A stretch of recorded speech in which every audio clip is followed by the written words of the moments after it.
When I look at my own life, this little black girl who grew up in Jacksonville, Florida, poor, would not have had the opportunities that I've had were it not for the ability to get a good education. In a country that we believe is the greatest country in the world, whether you're poor, regardless of the color of your skin, where you live, what your zip code is, your children and your grandchildren should be able to receive a good education. Let me say this about school choice. It is your personal family business where you want to send your children. A lot of talk about private school and charter school and alternative school. But ladies and gentlemen, we do know that the majority of our children, and when I say our children, I'm talking about children who live in the United States of America. They're our children, will go through the public school system. Which means whether they go through public school or private school, the quality of their education should not suffer.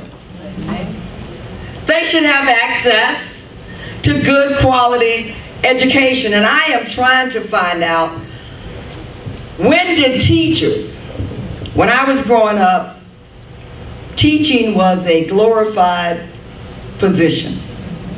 It was a position of honor.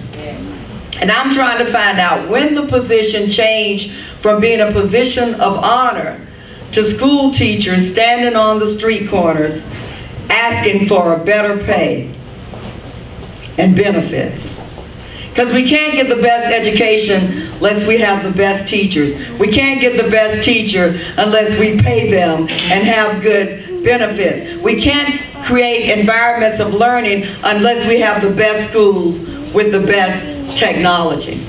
When we talk about, when we define success in our country, we say that success is our children graduate from high school, and then they go to college, and then they graduate from college, and then they move on and get the good job with the great benefits.